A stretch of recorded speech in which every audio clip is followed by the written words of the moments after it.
Hello, everybody out there. You are tuned in to this week's episode of The Local Lens, the podcast where we go inside our community's experience with the drug epidemic.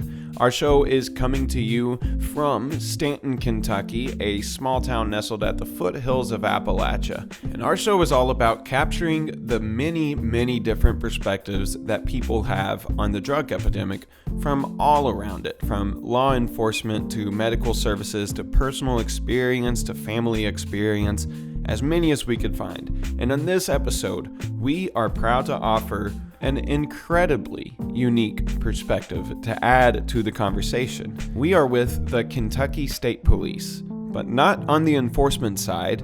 Rather, we are on the chemistry side. We're going to be at one of the forensics labs where they test the drugs to find out exactly what the substance is that people are arrested with. Now, we're going to be talking a lot of heavy chemistry, and I don't expect you to keep up with all of it, but what I do want you to come away with is how massive this is and how much it has been changing lately. Well, let's go on and get into it. I'm your host, Nate Brooks. Thank you for tuning in today. This is The Local Lens. These are our people using our voices, telling our stories, because no one sees it like we do. All right, my name is Rebecca Stone. I'm a forensic scientist specialist too with the Kentucky State Police Central Forensic Laboratory. Rebecca Stone is like from a TV show. It has to be. But yeah, no, thank you for having us here. And Leandra Knox is also in the room. We take care of everything from approximately Shelby County all the way down to the Tennessee border, as far east as about Clark County, and as far west as about Marion County, roughly. It's not perfectly straight, but let's give a rough estimate. Okay, and we're going to be doing a lot of data talk today, I think. The data that we have is going to be more for the whole state. That's right? Yes. Yeah. So there's 6 total state labs in the state, and all the data we'll be talking about covers all of that because there is a drug chemistry section at every lab. Okay. It's the only discipline that's at every single lab across the state, and it's mainly because of the volume of our casework. And there is a lot of casework for them to go through. About 24 to 27,000 in the last 5 years has been yearly per the numbers. So that's a lot of submissions. Like yeah. So what exactly do they do here? So we test all evidence pertaining to criminal cases for all agencies from posts with the state troopers to local police department, sheriff's offices, as well as we've worked DEA and ATF federal level cases. That's any criminal case. We've seen all different kinds of things in the drug chemistry section in particular. It's just whatever they need tested. Okay, yeah. And did you know when you got into, when you were graduating college, is this where you expected to be coming? I very much wanted to. This is home. This is where family's at. So I was very much hoping to get to be with the state police here. I knew going right into college, forensics is what I wanted to do. Okay. So I have a bachelor's of science degree in forensic science, and I have a master's of science degree in chemistry. Okay. So this was my focus from the beginning. Yeah. And then speaking of your family, Scott Seitz is your dad. That is my dad. Yep. Yeah, great. And I love that guy. He's so good.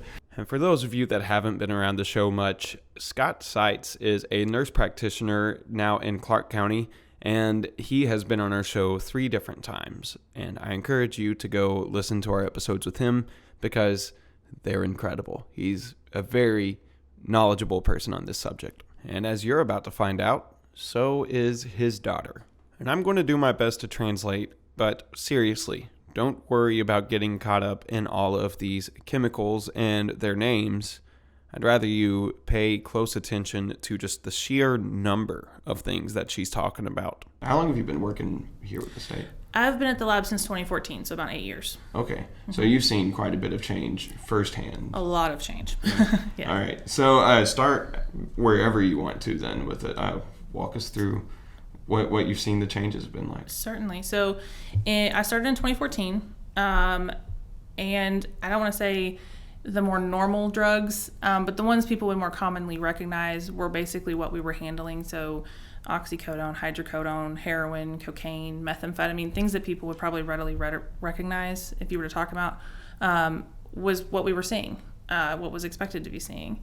Then along about 2016, the first major change was we started seeing a substance called synthetic cannabinoids, which is substances that are structurally similar to delta-9 tetrahydrocannabinol, which is a psychoactive component of marijuana. Mm-hmm. And the cannabis, that's a part of the... Yes. Okay, That's the part of marijuana that gets you high or provides that high. And so we started seeing all of these synthetic cannabinoids come out, and they affect the brain in the same receptors, and they started coming out in just droves. I think there's over about 400 to 500 different substances in that classification alone. And we'd never seen them before. So this growth essentially started with what you could call synthetic marijuana. On the heels of that, as that's going on, we start seeing synthetic cathinones, which are also similar. There are compounds that are similar to cathinones that come from the khat plant. That's a plant that's mostly found in the Middle East, but we started seeing those. So we have this resurgence of designer drugs coming out, and we're trying to play catch up with them. Never seen them before. And then on the heels of that, fentanyl starts showing up. So up until about this point, we never saw even just fentanyl. If you did, it'd be a transdermal patch, like a medication form of it, but that was very rare. That wasn't a normal thing. But that was the first way we really started seeing it. What would that medication be used for? I know one of the major ways they use it is for cancer patients, more end-of-life pain management. Okay. And that's what we would see is just that patch form. Yeah. And it was the medication. Of course, now we're seeing it in an illicit form or a powdery substance that's not normal. But at the time, that's how we started seeing it. Mm-hmm. And it was just fentanyl. And then we started seeing heroin mixed with fentanyl. That was our first starting to see it as a powder, as a solid, and whatnot. Mm-hmm. Then, in the midst of all these designer drugs, it just snowballed. And then we start seeing viral fentanyl, furanol fentanyl, acetyl fentanyl, cyclopropyl fentanyl, and the list goes on. And we had to kind of, again, figure out how to identify them. Reference material had to catch up to it. And now, whenever we get a substance that's expected to contain heroin, 9 times out of 10, there might be heroin in there. If there is, it's never alone. It's always with fentanyl or some kind of fentanyl. When I first started, you could kind of open a case up and get a pretty good indication of what you were going to be examining. There's certain little indications as a drug chemist you can kind of pick up on. Heroin has a very distinct smell. Or methamphetamine looks a certain way. So it was kind of easy to kind of triage it and be like, okay, I need to test these things. Which smells better between heroin and well, heroin smells like vinegar. So that's your first indication. Meth really doesn't have an odor, but it's very distinct in what it looks like. Yeah. It's very specific. Yeah. And if you've seen it enough, you can know it every time you look at it. Yeah. Nowadays, though, we open it up and it could be anything. And most of the time it's a mixture. Mm-hmm. And most of the time it's not even one substance. And so kind of poses a hazard, obviously not only for the person who's buying it or using it, but it poses a hazard on our end too, because we don't know what we're opening and certain safety precautions. Mm-hmm. But yeah, so just in really the last about 6 years, things have changed and continue to change, and we have new classifications coming out all the time. So working for the state police and over a spread of counties, one of them including Lexington, she gets to see the difference between urban and rural. So urban versus rural then in this, does it come through? Do you see trends hitting the urban area harder than the rural areas? Absolutely. If you look at the trends maps, you'll actually notice that there is... Now, these are for submissions to the laboratory, so obviously that won't necessarily mean every single thing that's come in because we don't necessarily test every single thing that comes in. But the total amount of opioid and fentanyl submissions that we are getting, you primarily see in Louisville, Lexington, Woodford County, Jessamine County, Kenton and Campbell County, which are right up on Cincinnati, right by Cincinnati. Mm-hmm. And then this past year in 2021, we saw a bit of a surge in Pike County. Those are all kind of your I-75 corridor, right along the Ohio, West Virginia areas. Mm-hmm. Overall, if we're talking just statistics and what's being submitted, methamphetamine is still what we see more than anything else. Mm-hmm. And mostly in the rest of your counties, that's what you're seeing more than anything is methamphetamine. That's easier to make at home. Or that's made at home, I guess, right? Yeah. Well, I'm actually clandestinely lab trained, so I do all of what would be considered the meth lab submissions. We have actually not seen clan labs in Kentucky in probably over 4 years. Okay. So a lot of even the methamphetamine we're seeing is likely coming from overseas, other countries, smuggled in, or being made somewhere else. Because we're not at least finding the labs, the clan labs, we've not seen them. And that is good news for us, at least.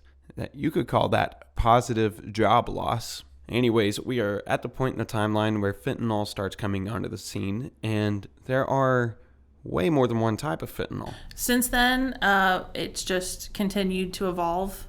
We've gone from, we'll see something, for instance, when fentanyl really started emerging as a designer drug, so we got away from just seeing fentanyl to now seeing analogs and derivatives of fentanyl.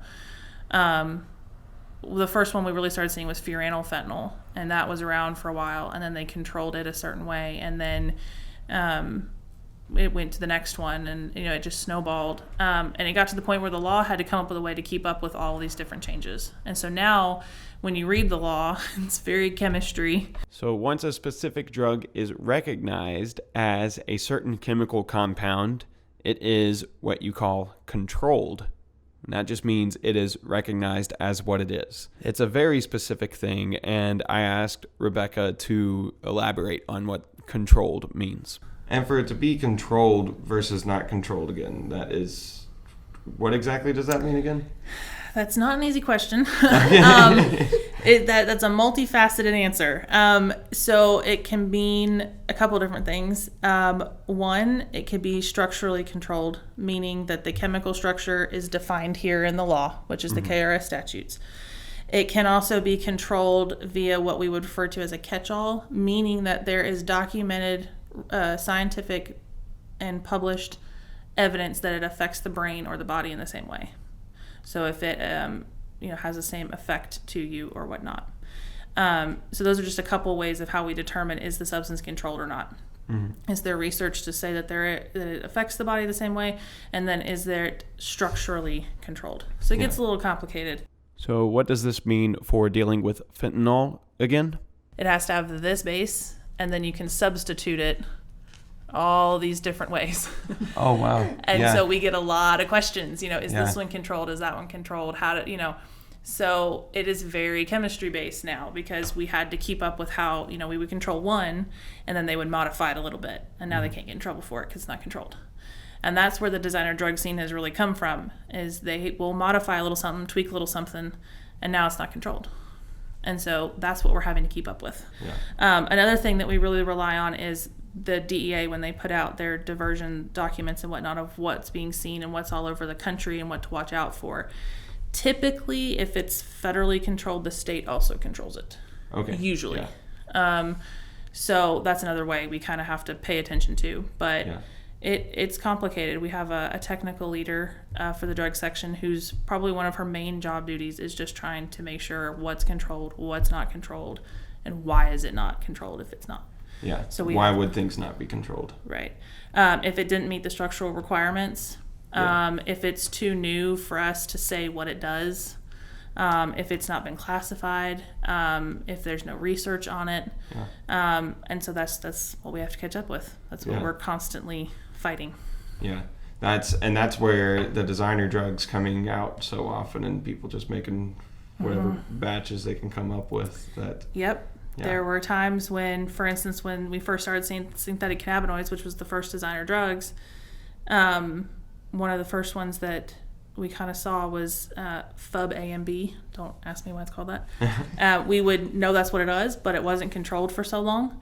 And then all of a sudden, 2018, now it's controlled. And so from then on, we'd have to report it as a controlled substance. And so it was just the law catching up to what is coming out. Yeah, that's a task. It gets very interesting. Roughly how long does it take for, if you applied normal amounts of resources, or in a normal time, how long would it take for a drug to become controlled? It varies. I think they're doing, now that we know that there's this designer drug situation, it's much quicker to get to it. But in the beginning, we'd have to constantly check, is it controlled, is it not controlled, and has it changed, has the language changed, things like that.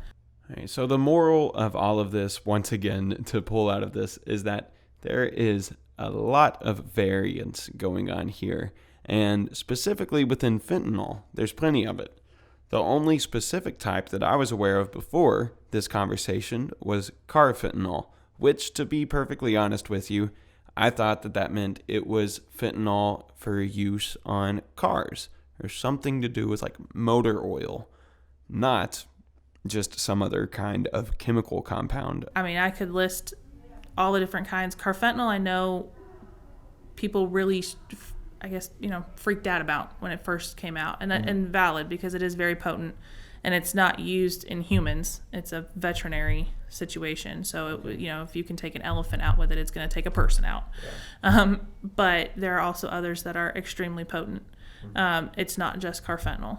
And this rapid expansion and chemical complicatedness expands also to opioids. So we have, people probably commonly hear the term opiate and opioid. Quickly to define those, an opiate is a naturally derived substance from the poppy plant. So we're talking heroin, morphine, codeine, things like that. Mm-hmm. An opioid is purely synthetic, but very similar. So we're talking fentanyl, oxycodone, that kind of thing. Then you have these two new classifications. One is a eutopioid, which is one of the ones we've seen in the state of Kentucky is UF17. And they are not opioids, but they produce a similar effect to an opioid.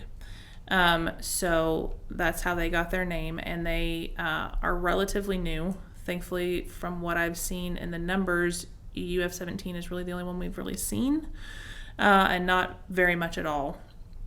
And that was in 2020. In 2021, the numbers reflect a surgence of nitazines, which is a new classification of drugs that are structurally similar to opioids, but they're not opioids. But again, they produce a similar effect. Mm-hmm. And so they have a whole listing of different ones.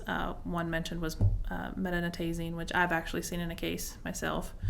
I know another one with, I think, isonitazine was seen. And so it's constantly evolving. And I think the one thing that people don't expect is that you use the term opioid and you're actually covering a wide range of things. Mm-hmm. Usually used for things that's not really what it is, but we'll overlook that, interchangeably, because it roughly gets you to the same, conclusion, fentanyl or whatever. Yeah. But I don't think people realize how many different kinds are out there, and that it's constantly changing. It's constantly evolving. They're constantly coming out with new things. Yeah. And because of that, we're also not seeing things singularly. It's usually a mixture of multiple of those things. And so if, carfentanyl is dangerous enough by itself, but if you add fluorofentanyl, fentanyl, and metonitazine in there, well, now you've just created a perfect storm that could lead to someone overdosing very easily. Yeah. That's strangely what this is making me think of is people talking about like genres of music, that there are so many different distinctions between every different type of music, that like you might say like country music, but even in that there's thousands of different styles that are all just very, very different and very small, and once you make a whole new arrangement, it makes something completely new, and it's not ever going to stop growing exponentially like that. And that seems like just the same thing that what you're dealing with here. Mm-hmm. That's a fair way to put it. Yeah. Well, that is kind of terrifying then. Yeah. Yeah, because it's almost like, what's next? You kind of sit on your seat going, okay, what are we going to see next week, next year? Yeah. Yeah. Why do you think that there's not been a push for, if this is even possible, for there to be some kind of drug that has the same high that doesn't do the same damage or have the same risk? Is that even possible? Or?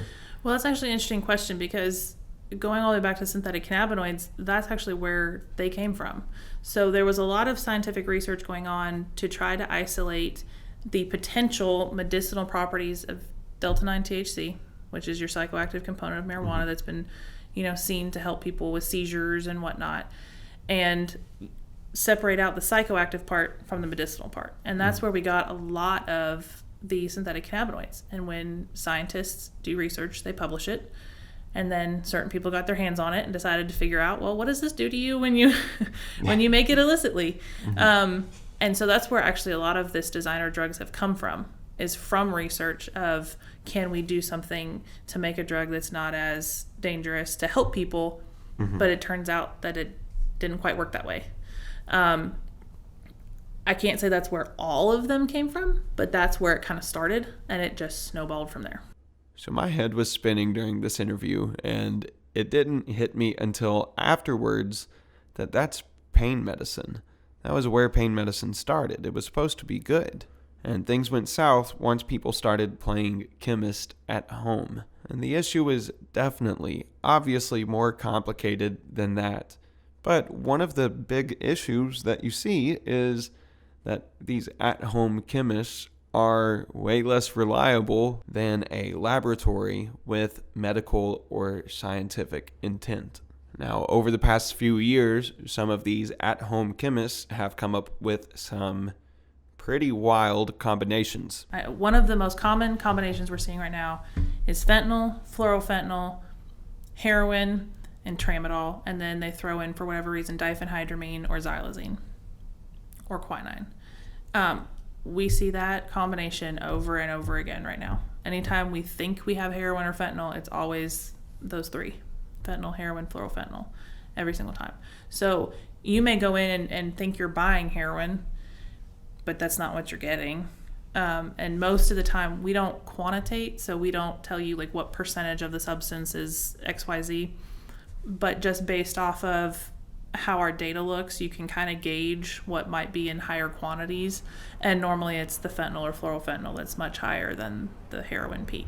So just going off of that, you can almost say, like, you may think you're getting heroin and you may have a tolerance for heroin, but you could very well potentially overdose because you're getting two other things that you are not prepared for. Now, one of the mixes that I have heard of personally is marijuana laced with fentanyl. And I have heard some people say that their loved ones and their family members have been killed by fentanyl being in their marijuana. But I've also heard people say that that mixture can't happen because of the compound that fentanyl is. It would burn off when the marijuana is burnt. So what's the truth here? What's actually happening? Now, there is the chance that it's just incomplete information and people are misremembering things, but there are possibilities of that happening. I have never seen fentanyl-laced marijuana before. Doesn't mean it hasn't happened. Fentanyl is more commonly seen to be used intravenously. Which intravenously is IV use, and that's an injection using a syringe. I don't know of ever seeing a pipe necessarily that had fentanyl on it. Most of the time when you're talking about smoking a substance, you're talking about methamphetamine or cocaine base. Most everything else is intravenous or snorting it, inhaling it. So I do know that I've never seen fentanyl-laced marijuana. Yeah. But when we're talking about synthetic cannabinoids, how they do that is they'll take some sort of inert plant material that looks like marijuana, like potpourri or something like that, and they'll soak that plant material in acetone that has the substance in it. And so people will smoke that thinking that it's, marijuana or something else, and it's not. Now, whether or not somebody tried that with fentanyl and it worked, or whoever was given something else and it actually wasn't fentanyl, but it was some other substance like that she, did and whatnot, that could very well be. Yeah. So we have gone into so much detail here today. And listeners, thank you for sticking with it for so long. This might leave you with more questions than answers, honestly. I know that it's left me with way more questions than answers. It's left me wondering what all is actually happening and what the future of drugs are going to be. And as the guy who is putting this show together, I was hesitant to put so many raw details in an episode. But I have to be honest with you, that is why this show exists. This is one of the only forms of media where you can go into this amount of detail without worrying about how much time you're taking on it. So normally, when you hear people talking about drugs, you are getting a very, very condensed version of what is happening. So I was curious to a chemist who knows exactly what is involved with the drugs that we're seeing. How do you communicate a more correct message quickly to somebody? It gets very technical, very chemistry. And so even just, going to court and testifying, we have to be very simple in our explanations. And I think the media even goes that direction a lot too. When you're watching the news and they talk about an opioid overdose or an opioid, pandemic, those terms that get thrown around, it encompasses so much more than just one or two drugs. And especially nowadays, 3 years ago, it might have even been a whole lot less, but nowadays that it's so broad. So I would say to people, when you sit back and you think about that, we're not talking about one or two drugs. We're talking about hundreds, and it changes every day. So you may even, at one point think you're taking heroin, you're actually taking fentanyl or acetylfentanyl, but then the next day you go and buy it and it's fluorofentanyl and norfentanyl. And you're not used to that. And so to sit back and say, I'm going to go buy fentanyl, I'm going to buy heroin, or I know someone who used the XYZ, that's a very broad term now to just say fentanyl. There's so many kinds. And that is something that the public should be more aware of. One of the other big things is the presence of counterfeit pills. When I first started and we would see tablets, they were legitimate, manufactured tablets. Manufacturers put very specific markings on tablets that will tell you what they contain or are supposed to contain. Oddly enough, you can go online and buy you a tablet press and make your own at home. And that's where these counterfeit tablets are coming from, and they are trying to mimic the markings of legitimate pharmaceutical tablets. Of course, they can't get it exact because they don't have those trademarked presses and whatnot. So if, to the trained eye, I can look at those tablets and the color will be off, the shape will be off, the marking itself won't be quite right. The most common ones we've been seeing, at least at the Central Lab, is the M30 tablets, the little round blue ones. They're supposed to contain oxycodone, and most of the time they contain fentanyl and some other mixture of fentanyl. And then we also have been seeing a lot of fake alprazolam tablets, which people will commonly know as like the Xanax 2 tablets, the white bar-shaped tablets. Those have been a whole different designer drug classification. We commonly see etizolam in those, or bromazolam, which are designer benzodiazepines, which is a whole other direction. So I don't think I have worked off the top of my head a actual legitimate oxycodone M30 or an actual legitimate Xanax 2 tablet in probably 3 years. Wow. They're always fake. Yeah. And if it's fake, then you don't know what's in it. Well, that is all the time that we have today. My goodness, what a gauntlet of chemistry we just went through. Thank you for sticking it out all the way through. We appreciate you tuning in. I would like to really, really seriously thank Rebecca Stone for gracing us with your presence and letting us hear that there is a person with such an awesome name and that she does work for the Kentucky State Police. That's incredible. It's too good to be true. But thank you once again, and I would also like to thank WSKV for broadcasting the show, and the Powell County Health Department and Kentucky Rio for sponsoring our show. And thank you, listeners, for keeping up with us. Please share this show with all of your friends and everybody who you think needs to hear it. This is The Local Lens. These are our people using our voices, telling our stories, because no one sees it like we do.